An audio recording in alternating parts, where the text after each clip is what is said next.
Football is a game without a season. It begins in the fading heat of summer, winds its way through autumn chills, braces against the heart of winter, and closes in the freshness of spring. It's not bound to one climate or one condition. It adapts. It shifts. It plays on. From sunlit afternoons to foggy nights, from blistering heat to icy wind, footy is a sport built to thrive no matter the weather. You won't find identical conditions across two non-indoor games. That's part of its beauty. That's part of its challenge. AFL is played all across this vast country, from the dry west to the humid north, the cold south to the breezy east.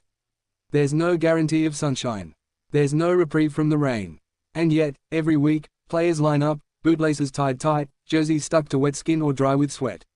Preparing for the conditions is just as crucial as preparing for the opponent. That's been the reality for generations of footballers. You don't just train to win, you train to endure. You train to adapt. And over time, game styles have evolved to meet nature head-on.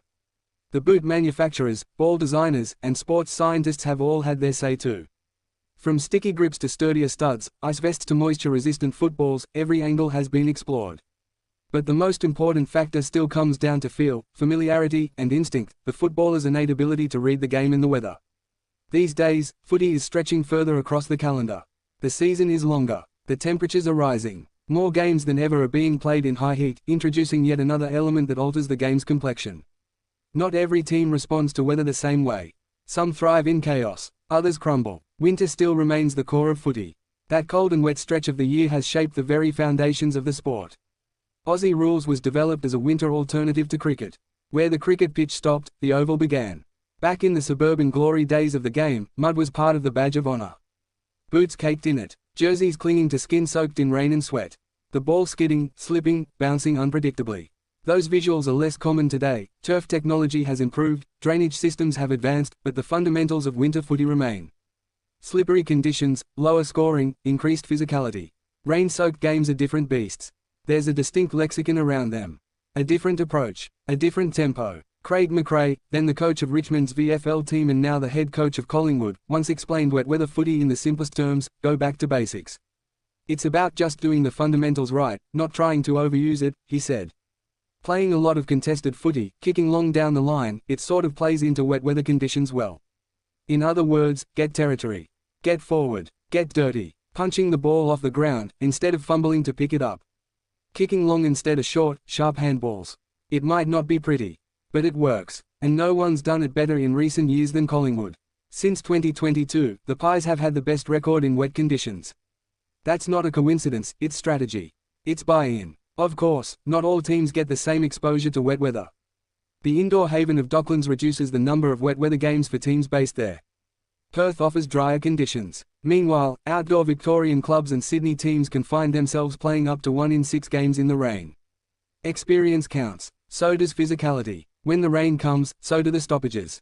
Contested possessions rise. Tackles increase. Turnovers spike. The game compresses. Space disappears. Marks go down. Spoils go up. One-on-one battles become central. It's old-school football, straight lines, territory wins, minimal risk. The stats back it up. Win contested possessions in the dry and you win 64% of the time. In the wet, that climbs to 69%.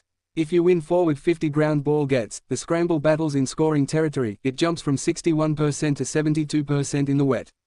In many ways, wet weather footy is like a flashback to the 1980s. The game straightens. The structure becomes more rigid. Switching play across the field drops by 20%. It becomes all about holding shape, gaining ground, playing percentages, and most of all, staying in front of the ball. Sydney coach John Longmire summed it up best a decade ago: you don't let the ball over the back in wet conditions. His Swans got a real-life demonstration in 2016 when they played the Suns amid more than 250 millimeters of rain on the Gold Coast. It was like playing in a bathtub. But they adapted. In games like that, you'll see a sharp increase in knock-ons, soccer kicks, and quick surges forward. It's less about polish and more about persistence. Still, some believe teams today are too conservative in the wet. That they default to survival mode too quickly. Take Brisbane's recent effort against Geelong in slippery conditions at Cardinia Park. No rain fell during the match, but the field was slick from a combination of humidity and cold, creating dew. Brisbane adjusted beautifully. They didn't shrink. They stretched the ground. They switched when they had to. Geelong coach Chris Scott noticed it too. It looked slippery for us, didn't look as slippery for them, he quipped post-game. Because sometimes, it's not about rain at all. Moisture can come in many forms: dew, frost, residual humidity. Anytime relative humidity creeps toward 100%, you're playing a different game. Those are the nights when the ball feels like soap. When every bounce becomes a risk. When you second-guess every clean grab. The AFL, more than any other code, plays through it all. It's not just about 4 quarters, it's about 4 seasons. All packed into one competition. 1 year. 1 sport. That's what makes it so uniquely Australian. The sun. The storms. The cold. The sweat. The wind. The warmth. The uncertainty. Football doesn't stop. It adapts. And the teams that learn to master the elements, not just the opponent, are the ones that lift in the moments that matter. Because in this game, there is no perfect weather. Only perfect preparation.